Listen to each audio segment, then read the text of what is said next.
Bismillahirrahmanirrahim. Assalamualaikum warahmatullahi wabarakatuh.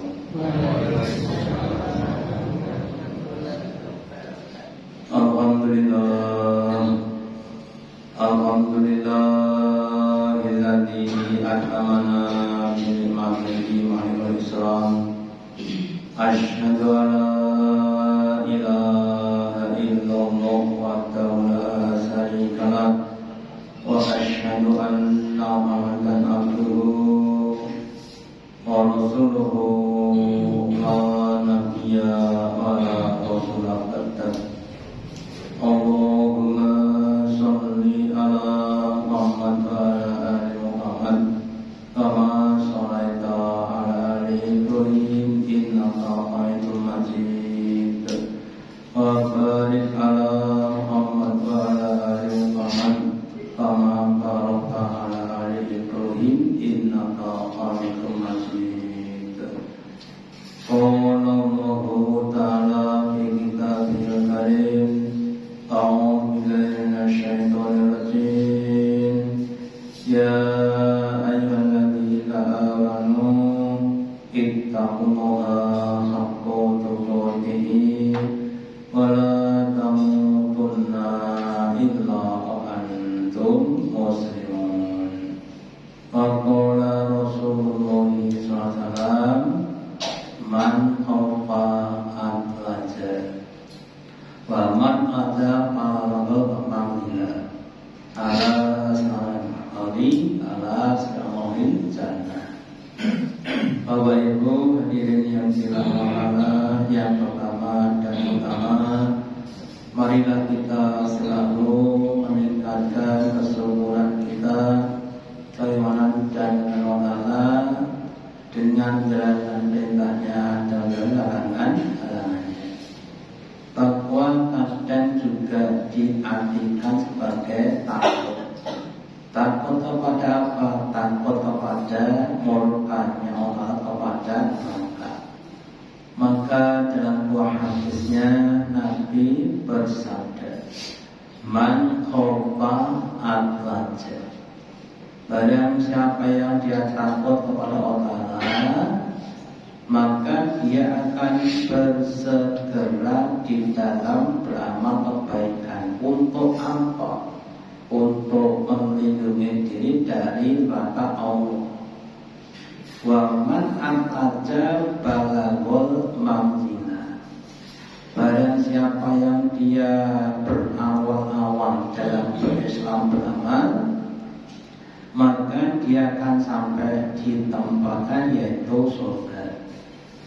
Alasil atau mo'il dikatakan bahwa dagangan auto bukan murah. Alasil itu dagangan Allah itu namanya surga. Jadi Bapak Ibu, mohon maaf bagi kita yang mungkin sedikit banyak masih ada rasa malas, ya, rogaan dalam beramal. Monggo kita yakini bahwa amal-amal kita itu yang akan dapat mendatangkan rahmatnya Allah kepada kita, dan rahmat itu yang akan menyelamatkan kita dari api neraka untuk masuk ke dalam surga. Dan semoga Allah Ta'ala bermanfaat kita, memberikan pengertian, petunjuk, kekuatan untuk bisa semakin taat kepada Allah Ta'ala dengan amal yang lebih baik dan lebih sempurna. Amin. Kemudian kalau kita cermati kita biasanya telah adanya hari raya Idul Fitri, ada acara namanya halal bihalal. Hampir setiap mubalik kiai ustaz yang bersifat itu biasanya menjelaskan bahwa umat Islam itu punya dua tali. Yang pertama tali kepala namanya hablum minallah, ya. Yang kedua tali kepada manusia yaitu hablum minannas. Terus dijelaskan hablum talon dengan adanya ibadah-ibadah, contohnya sholat, puasa, zakat dan lain sebagainya. Sedangkan hablum adalah hubungan dengan manusia, dengan keluarga kita, dengan orang kita, ya. Karena kemudian kita diharapkan memperbaiki dua hal tadi, ya, entah atau pada manusia atau pertanyaannya, apakah betul umat Islam itu punya dua nabi?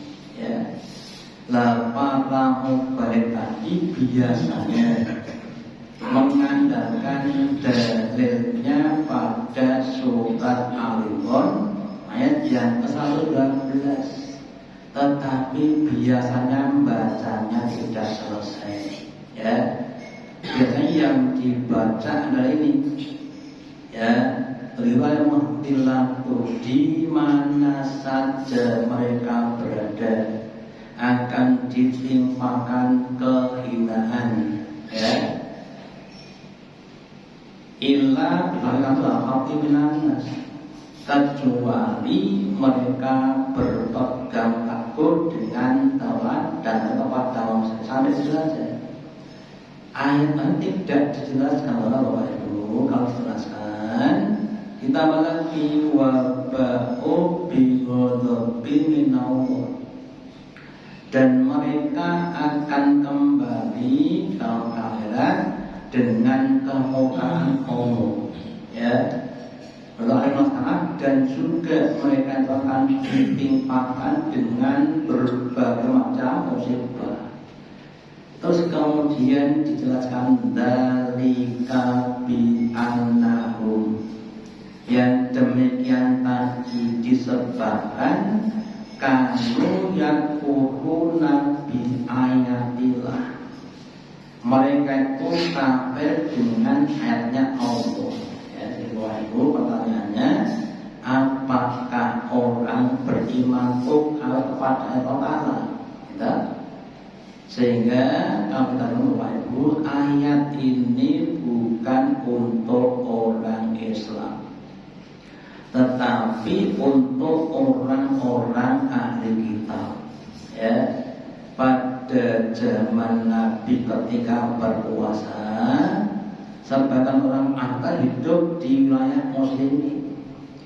Nah, mereka itu kemudian diberi peraturan oleh muslimin supaya membayar jizyah atau pajak, ya, dan mereka boleh untuk ibadah pada Tuhannya dengan keyakinannya. Sehingga Bapak Ibu, ya, orang-orang ahli kitab itu boleh berhubungan dengan Tuhannya dan harus kepada kaum muslim tadi, ya, Bapak Ibu. Terus disebabkan juga ulul anbiya, mereka itu dulu pernah membunuh kepada para nabi dengan tanpa hak. Dikisahkan oleh Ibu bahwa pernah orang-orang Yahudi sepagi waktu pastor kerang sekitar 3 jam. 3 jam itu membunuh sekitar 300 nabi dibunuh. Kenapa dibunuh? Karena tidak cocok dengan apa yang dia inginkan. Jadi Bapak Ibu, orang-orang ahli kitab itu ditimpakan kehinaan dunia dan akhirat, meskipun mereka punya dua kali tadi. Itu semuanya disebabkan karena mereka kafir dan pada para nabi. Sekali lagi, ayat ini bukan untuk orang Islam, tetapi untuk orang-orang ahli kitab, ya. Nah, terus orang apa? Untuk orang Islam itu nanti talinya cuma satu, yaitu tali kepada Allah, ya. Ya. Terus kemudian nanti katakan wa tasimu bi hablillahi jami'an wa la tafarraqu.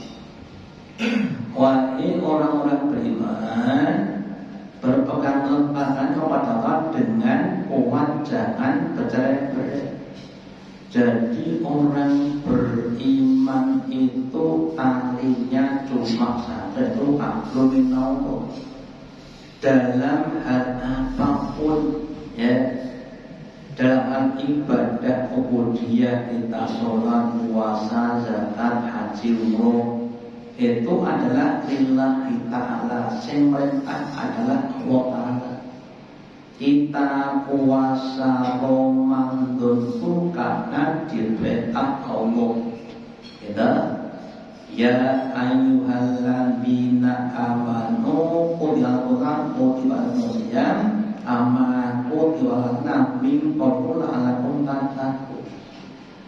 Wahai orang beriman, ditetapkan, diwajibkan kepada kamu untuk puasa pada bulan Ramadan, sebagaimana telah ditetapkan pada orang sebelum kamu, supaya kamu menjadi orang yang takwa.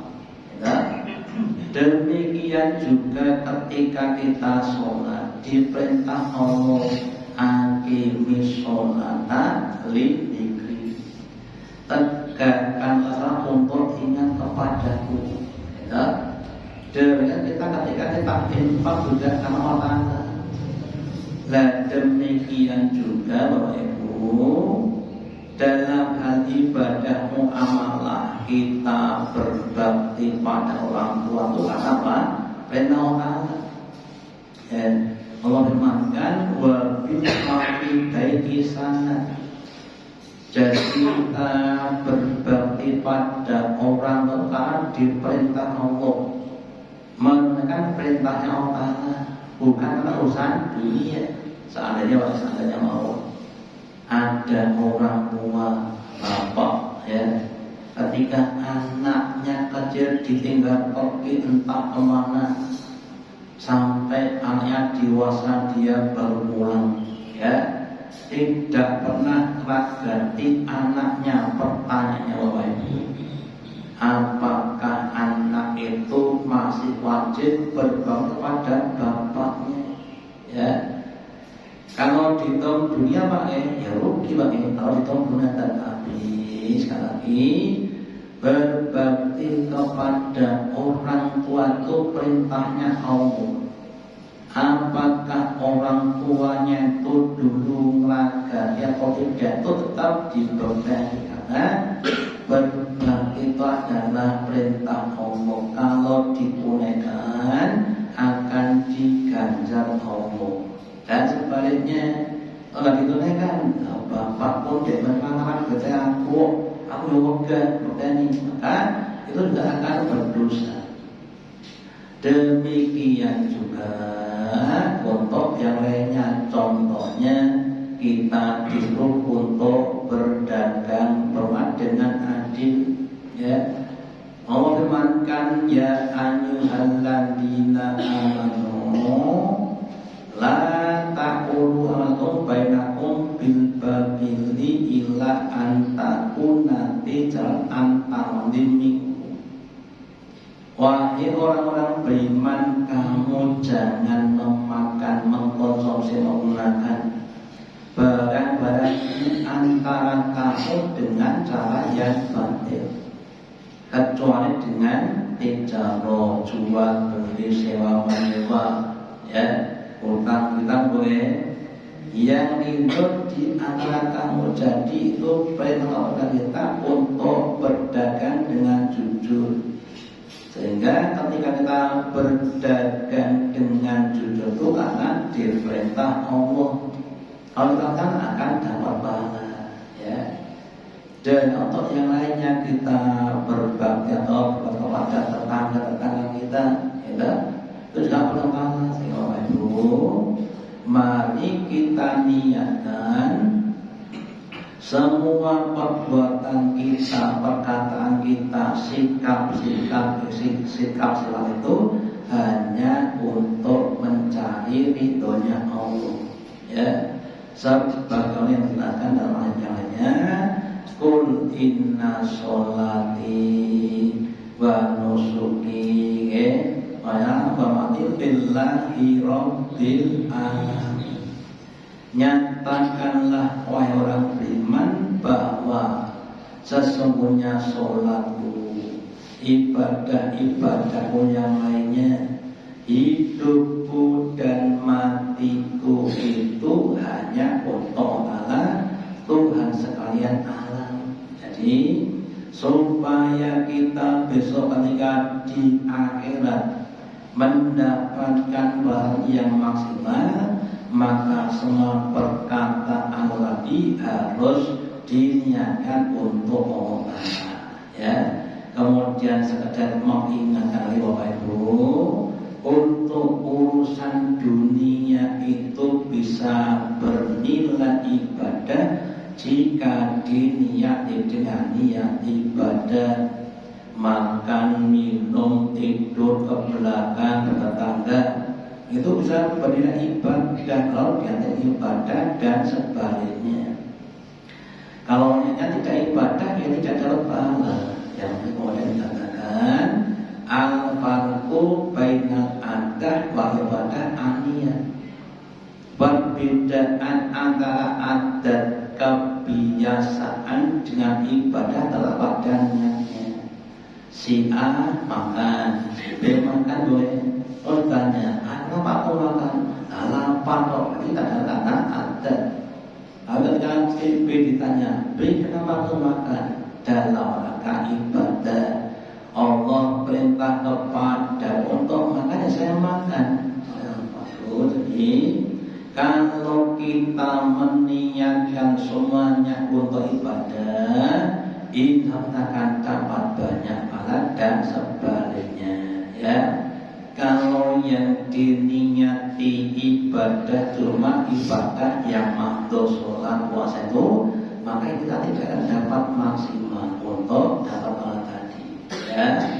Terus karena semua itu dalam rangka ibadah, maka yang berikutnya harus diniati dengan ikhlas lillahi ta'ala. Contohnya, ketika orang tua itu ragati kepada anaknya, harus dengan ikhlas. Jangan sampai minta balas kepada anaknya. Kowe bercilik tak gede, ngoten lho ya. Kan gede dicilike. Kowe kudu gelem mikul dhuwur mendem jero karo bapakmu. Namanya tidak ikhlas, ya. Sehingga yang cuma atau yang lainnya. Ketika kita nyumbang antenan ini monggo diikhlaskan, jangan sampai karena ingin minta kembali. Wong kok planite, lha kok aku nek nyumbang 200 dhek nyambung 20. Rugi tidak ikhlas itu Bapak. Bukan diikhlaskan. Termasuk juga tadi seorang anak dalam berbakti pada orang harus dilandasi dengan ikhlas. Jangan hanya karena mencari dunia. Bapakku sawai ope, bolongkan tak berkani sopan, dan aku dipangi macam ope, namanya tidak ikhlas. Terus kemudian kembali pada yang tadi. Di dalam surat tadi ada namanya istisna pada kalimat ilah. Ilah itu dalam namanya istisna. Tapi kalau kita tahu Bapak Ibu ada dua macam istisna. Yang pertama namanya istisna mausul, itu pengecualian yang sama atau masih berhubungan karena jenisnya sama, sehingga diartikan dengan arti kecuali. Contohnya surat Anti, ya. Surat Anti ayat yang 4 sampai 6 katakan laqad khalaqnal insana fi ahsani taqwim. Sungguh kami Allah itu menciptakan dalam bentuk sebaik bentuk ciptaan. Tsumma asfala safilin, kemudian kami kembalikan kepada serendah-rendahnya derajat yang rendah, sehinanya derajat yang hina. Ilal ladina amanu, ilahnya dikatakan kecuali orang yang beriman. Ya, jadi orang beriman itu tidak akan dikembalikan pada tempat yang rendah. Lah ini beda dengan ayat yang biasa di surah Al tadi. Ilahnya bukan api meskipun, sehingga kalau di tempat orang-orang Yahudi, Nasrani, Al-Kitab itu akan ditimpakan berbagai macam kehinaan meskipun mereka berpegang kepada tabiat dan ahli manusia. Kenapa sebabnya? Karena sebabnya mereka itu kafir kepada Allah dan menurut pada para nabi. Jadi kekafiran itu tidak akan bisa ditutup dengan apapun. Dia katakan bahwa orang-orang kafir itu kalau mati dalam keadaan kafir, maka tidak akan diterima tebusannya meskipun seandainya mereka itu punya harta sepenuh bumi dimakan juga, tidak akan diterima. Itu kehinaan, kerendahan itu akan ditimpakan kepada siapapun orang-orang yang ada kepada Allah. Ya, karena yang dikafiri itu adalah Allah. Penjenengan nek dipaitu rasanya di bawah baru. Nek dipaitu anak di bawah masalahnya. Anak kok maitu karo wong, pakai. Lalu mengatakan hamba kok maitu kale Gusti Allah. Kok dipaitu, maka kemudian dia dijadikan orang-orang yang karena maitu kepada Allah. Ya, dalam kisahnya Nabi Ibrahim, ketika Ibrahim mengatakan kepada orang-orang, ya Allah, engkau telah berjanji kepadaku untuk tidak menyedihkan aku pada hari kiamat. Ya, tapi kenapa bapakku engkau masukkan ke dalam neraka? Itu yang membuat saya sedih. Terus Allah berfirman pada Ibrahim, Ibrahim, karena bapakmu itu orang yang kafir kepadaku, meskipun seandainya kau mintakan aku padaku untuk bapakmu 70 kali, aku tidak akan mengampuninya karena kekafirannya. Terus Ibrahim mengatakan, ya Allah, kalau 7 kali tidak aku ampuni, aku tambah lebih banyak lagi. Terus Allah melemparkan bangkai kambing ke sisinya Ibrahim. Terus berfirman, wahai Ibrahim, lihatlah apa yang ada di sebelahmu itu. Terus Ibrahim berkata, oh ya Allah, ini bangkai kambing yang sudah busuk. Terus Allah bertanya, bagaimana pendapatmu terhadap bangkai tadi? Ibrahim kata, itu adalah bangkai yang sangat-sangat menjijikkan, sangat-sangat hina. Ya, berfirman, bapakmu itu lebih hina dibanding dengan bangkai kambing karena mereka telah mengangkat kepada saya. Terus ini kembali bahwa orang-orang yang beriman itu cuma punya satu kabel itu hanya kepada orang, ya. Sedangkan kabel yang dua itu untuk ahli kitab, dan dia akan ditimpakan kerendahan karena dimanapun mereka berada dunia sampai akhirat, disebabkan karena mereka kafir kepada Allah.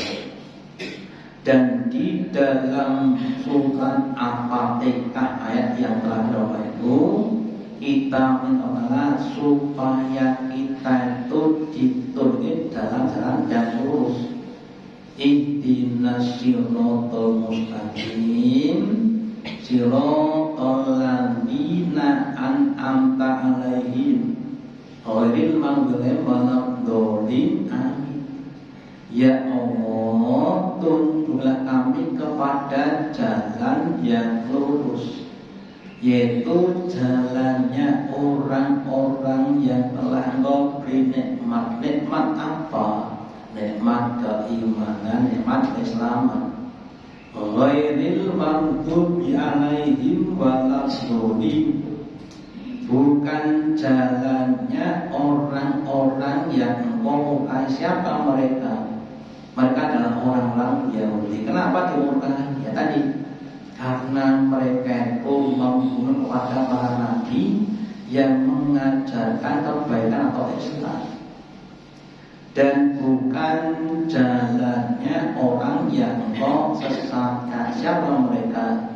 Mereka adalah orang-orang Nasrani. Kenapa mereka sesatkan? Karena orang Nasrani itu tidak punya ilmu tapi beramal, atau amalnya dengan tanpa ilmu. Itu supaya kita tidak mengulangi perilakunya orang Yahudi dan Nasrani tadi, monggo kita usahakan bermula zaman dengan jalannya orang-orang yang beriman, ya, orang yang ditunjuki Allah dalam berbagai macam masalah hidup di dunia ini, ya. Terus kita harus mendoakan terus, utamanya kepada perkara yang kita kadang masih sama, masih belum tahu. Contohnya yang mau disampaikan, bagaimana cara menghadapi masalah hidup, masalah rezeki, keluarga, ya, kesehatan. Kita minta petunjuk. Contohnya ketika kita menghadapi musibah, berikut cara ini kita bisa sampaikan. Caranya menghadapi musibah ada 3 langkah. Langkah pertama istirja, mengucapkan kalimat inna lillahi wa inna ilaihi raji'un. Itu yang pertama. Yang kedua, berdoa Allahumma ajurni fi musibati. Kalau yang artinya, ya Allah, berlaku dalam musibahku ini, dan belakangnya yang lebih baik. Itu yang kedua. Yang ketiga, terus bersyukur, alhamdulillah diparingi musibah, supaya kita mendapatkan satu hadiah namanya magnet besok di surga. Itu sebagai contoh, ya. Dan kemudian ketika kita itu masih bingung lagi, monggo minta petunjuk dengan cara kita sholat istikharah, ya. Sebagai itu kita semakin berpegang kepada Allah, kemudian bermula zaman dengan tadi. Terus kita istiqomah dalam rangka ibadah sampai dengan akhir hayat husnul khotimah. Demikian yang sampai pada manfaatnya. Allahumma taqabbal minna innaka antas samiul alim wa tub alaina innaka antal tawwabur rahim. Dengan doa majelis subhanallah wa bihamdika asyhadu an la ilaha illa wassalam.